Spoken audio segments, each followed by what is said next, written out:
Before beginning the story, I'd like to say a big thank you for visiting my new channel. I'm going to be uploading alternate history-related stories every single day. If that sounds good, be sure to leave a like and don't forget to subscribe.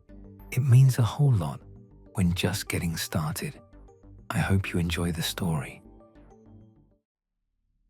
I spent 18 years taking apart nuclear weapons. That's my job. I work at the Pantex plant in Amarillo, Texas, the only facility in the United States where nuclear warheads are assembled and disassembled. For almost 2 decades, I've been on the dismantlement side, carefully taking apart bombs that were built during the Cold War. Weapons designed to end civilization, reduced to components, recycled or disposed of, their threat eliminated forever. My name is Warren Delano. I'm 45 years old, divorced, one daughter who lives in Seattle and calls me maybe twice a year. I don't have hobbies. I don't have much of a social life. What I have is my work, and I've always been proud of it. I've dismantled over 300 nuclear weapons in my career. Each one, I believed, made the world a little bit safer. I don't believe that anymore. The work is meticulous. Every nuclear weapon is a puzzle, and taking it apart requires understanding exactly how it was put together. Safety protocols, documentation, careful separation of components. The fissile material goes one way, the conventional explosives another, the electronics to a third destination. Nothing is rushed. Nothing is improvised. Every step is checked and double-checked because the consequences of a mistake are unthinkable. I've done it hundreds of times. There are never surprises. Every component is exactly where the blueprints say it should be, doing exactly what the specifications describe. The engineers who designed these weapons were precise, methodical, and they documented everything. When I open a warhead, I know what I'm going to find before I find it. 3 months ago, I found something that wasn't in any blueprint. I was working on a batch of old warheads scheduled for dismantlement under the latest arms reduction treaty. Ancient weapons by nuclear standards, some of the first hydrogen bombs ever built, designed in the early 1950s. They'd been sitting in storage for decades, relics of a more paranoid time, and now they were finally being taken apart. The warhead was designated W-19. I'd already processed 2 others from the same production batch without incident. But when I opened the 3rd one, something was wrong. There was a component that shouldn't have been there. A sealed cylinder, about the size of a coffee thermos, nested in a cavity that didn't appear in the design documents. It wasn't connected to any system. It wasn't part of the weapon's function. It was just there, hidden, like someone had wanted it to survive as long as the bomb did. I followed protocol, reported the anomaly, documented everything, requested guidance from my supervisors. The cylinder was sealed with what looked like original materials. The seals dated to the weapon's construction in 1952. Whatever was inside had been there for over 70 years. After 2 weeks of consultation with people above my pay grade, I was authorized to open it. Inside was a document tube, the kind they used to use for preserving papers in controlled environments. The papers inside were typed on old government letterhead, classification markings I didn't recognize. The date on the cover page was March 1945. That was months before Trinity, months before Hiroshima, months before the world knew atomic bombs existed. The documents described something called Project Longwatch. According to what I read, Longwatch predated the Manhattan Project by several years. It was established in 1938 in response to observations made by astronomers at multiple observatories around the world: Mount Wilson in California, Greenwich in England, observatories in France, Germany, the Soviet Union. All of them, independent of each other, detected the same thing: an object in deep space, far beyond the orbit of Pluto, moving toward the inner solar system. The object was massive. The trajectory calculations, based on years of careful observation, showed it would reach Earth's vicinity in approximately 80 to 90 years. The margin of error was significant given the distances involved, but the conclusion was certain. Something was coming, something enormous, and there was nothing in humanity's arsenal that could possibly affect it. The documents explained that the Manhattan Project was initiated not to defeat Japan, but to develop a weapon capable of affecting an object of that size. The war provided perfect cover for the unprecedented mobilization of scientific resources. Billions of dollars, the brightest minds of a generation, an industrial effort unlike anything in human history, all of it justified by the need to end World War II. Hiroshima and Nagasaki weren't primarily attacks on Japan, the documents claimed. They were proof of concept tests, demonstrations that the weapons worked, that the theory could be turned into practice, that humanity now possessed a tool that might, if deployed in sufficient quantity, make a difference when the time came. I read with growing disbelief. The documents described the entire nuclear arms race as coordinated preparation. The Americans and Soviets weren't enemies. They were partners, building a planetary arsenal under the cover of political rivalry. The Cold War was theater.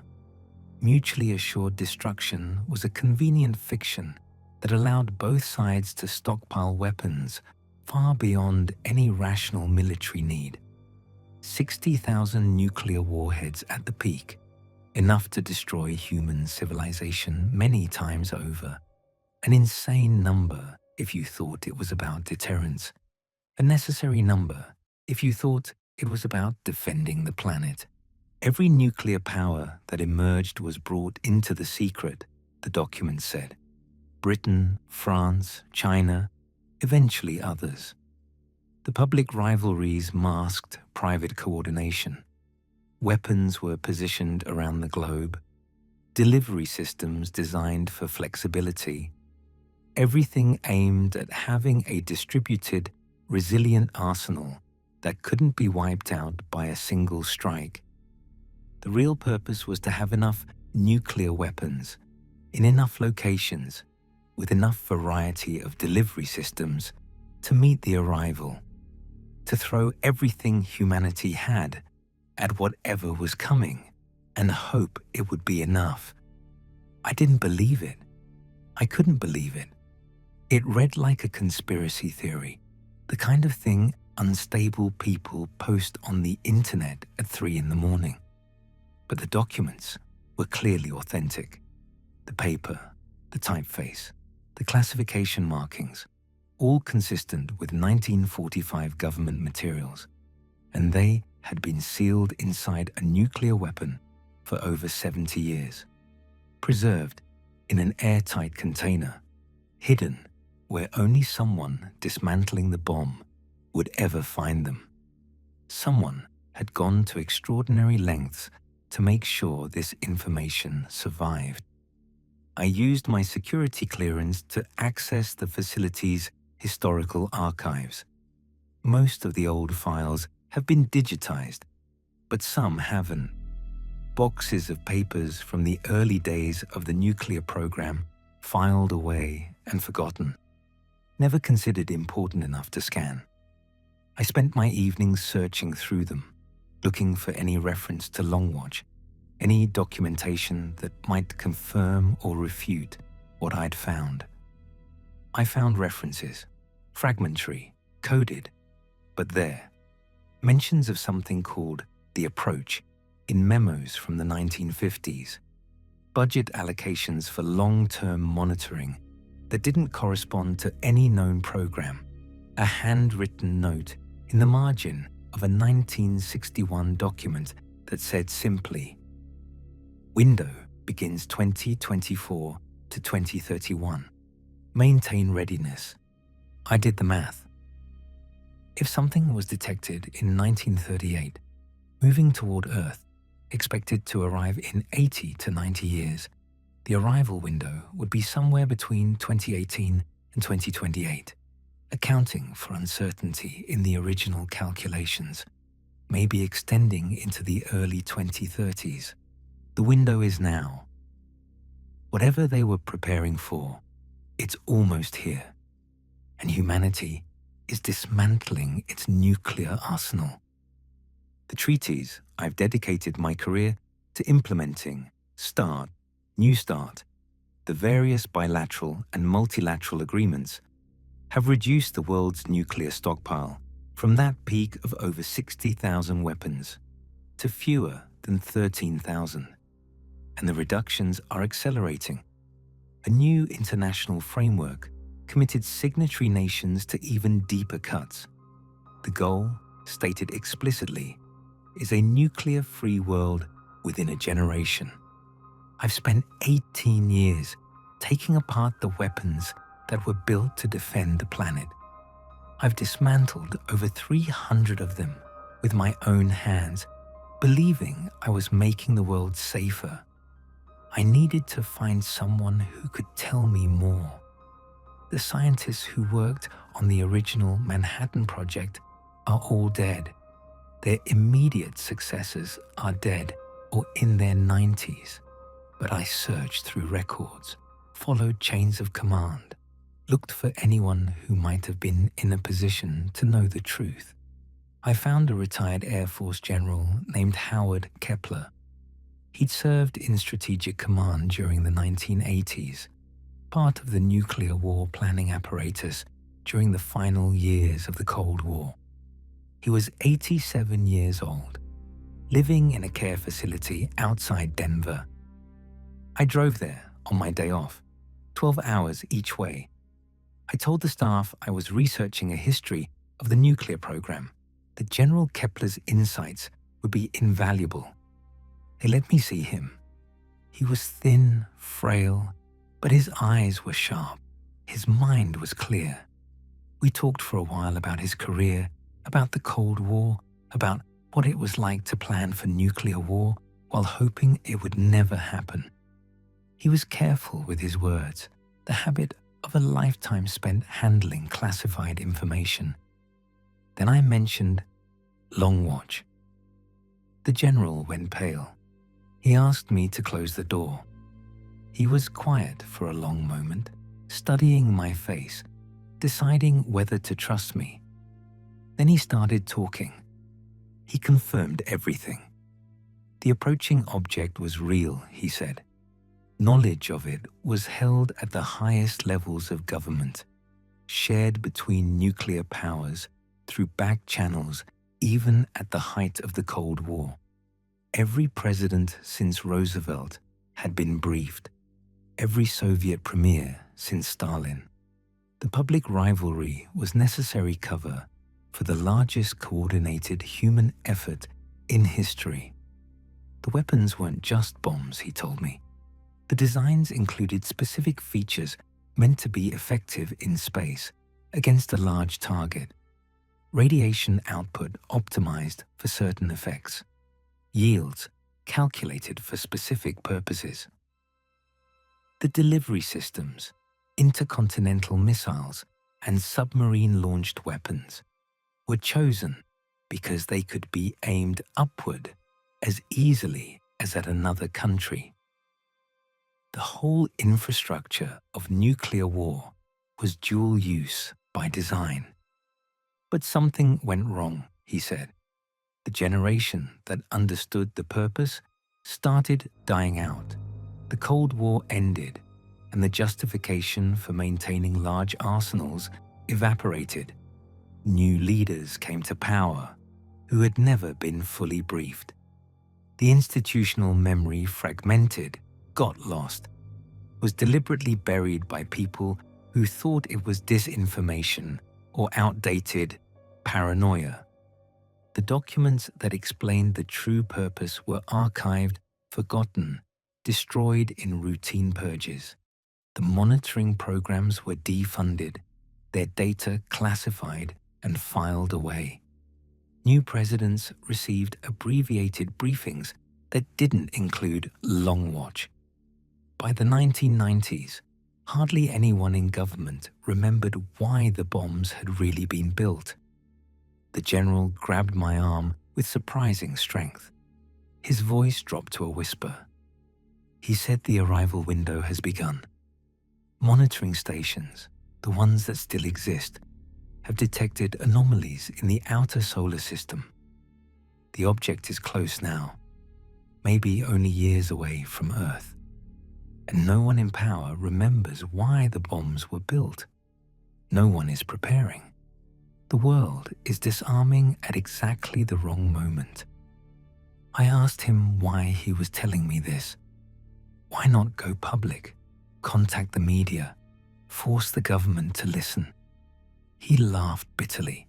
He said he'd tried. Years ago, when he first realized the knowledge was being lost, he'd written reports, requested meetings, tried to brief people who needed to know. He was told he was confused, told the Cold War had affected his judgment, told to enjoy his retirement and stop spreading classified disinformation. Eventually, they stopped taking his calls altogether. He said the men who control the secrets now don't understand what they're protecting. They follow protocols written by people who are dead, enforce classifications whose purpose has been forgotten. They know Long Watch is sensitive. They don't know why. I thanked him for his time. I drove back to Texas. I spent the whole drive thinking about what he told me, trying to decide what to do. When I got home, I wrote a report. Everything I'd found, the documents from the W-19 warhead, the references in the archives, General Kepler's testimony. I laid it out as clearly as I could, with all the evidence, all the connections.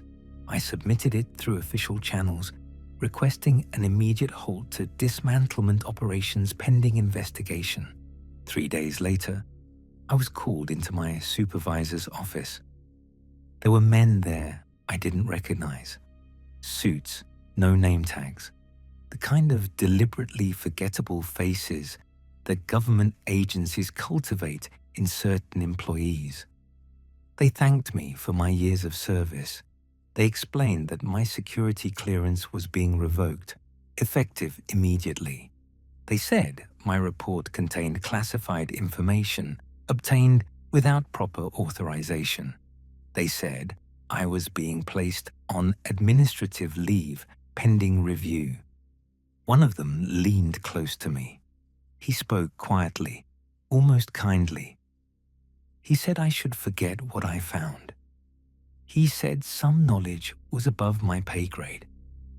He said the situation was being handled by people who understood it better than I did. I asked what that meant.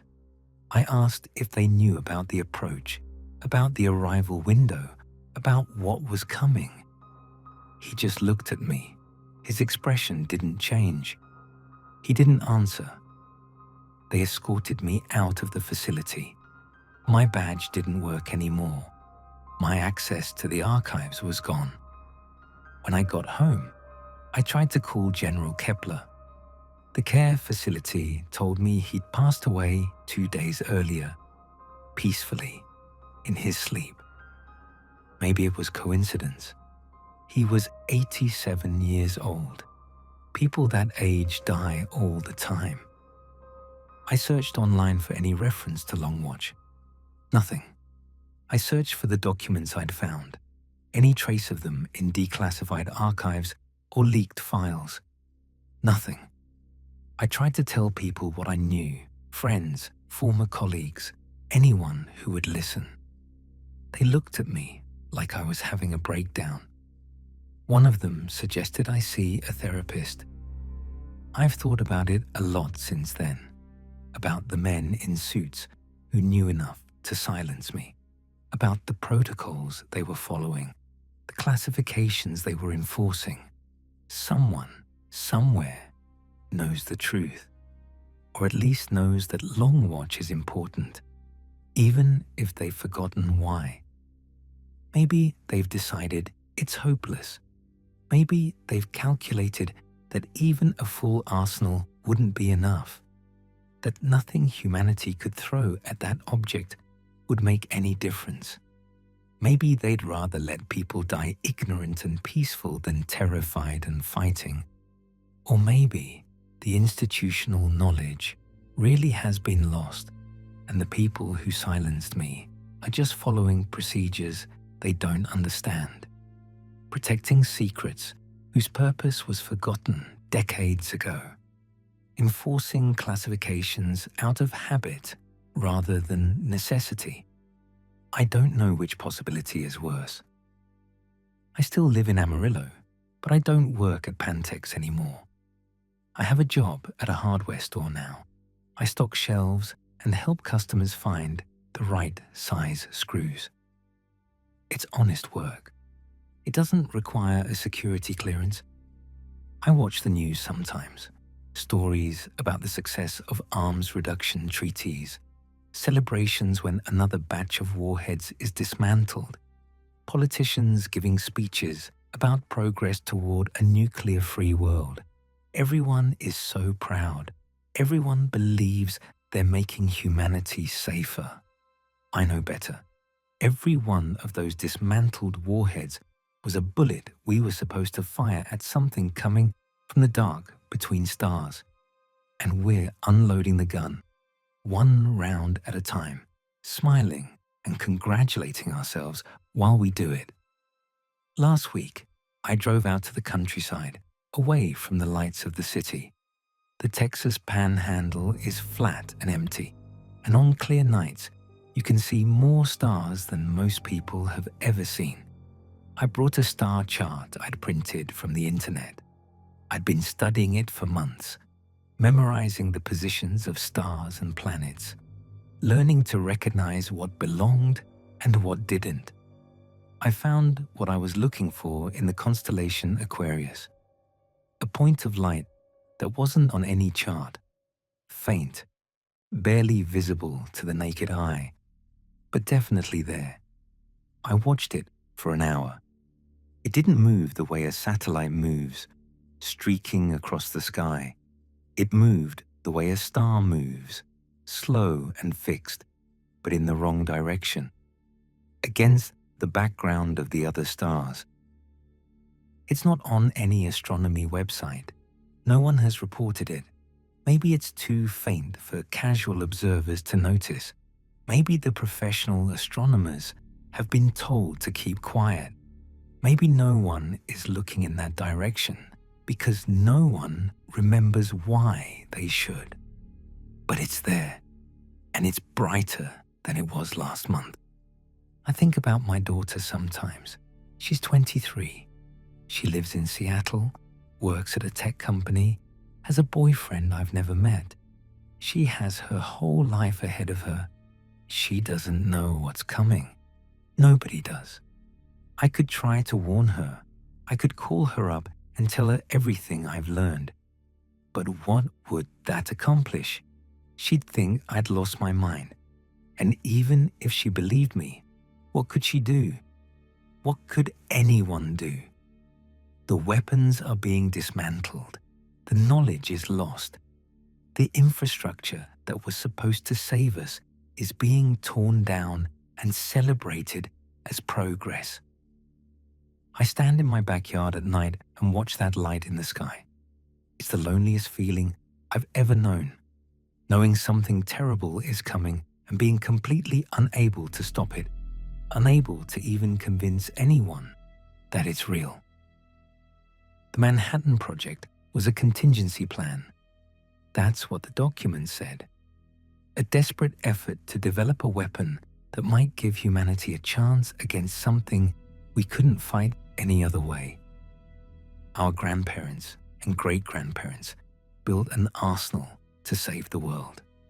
They spent decades preparing, coordinating across political divides, maintaining readiness for a threat they hoped their children would never have to face. And we've spent 50 years throwing it away. I don't know if the bombs would have been enough. The documents I found didn't say. Maybe even 60,000 nuclear weapons wouldn't have stopped something that size. Maybe the whole effort was futile from the beginning, a gesture of defiance rather than a real defense. But we'll never find out now. We've got fewer than 13,000 warheads left, scattered across a handful of countries, and the number keeps dropping. Treaties are signed, weapons are dismantled. The world celebrates. I dismantled over 300 of them myself. I was proud of that number once.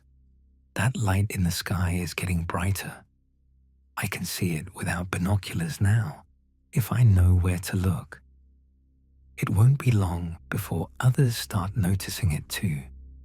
Before the astronomers can't keep quiet anymore. Before the governments can't suppress the news. Before everyone looks up and sees what's coming. I wonder what they'll do then. I wonder if anyone will remember the arsenals we used to have, the preparations that were made and then abandoned, the warnings that were sealed in nuclear warheads and forgotten for 70 years. I wonder if they'll understand at the end that we did this to ourselves, that we had a chance, however slim, and we threw it away because we forgot why we needed it. The Manhattan Project was a contingency plan. We were the contingency, and we failed.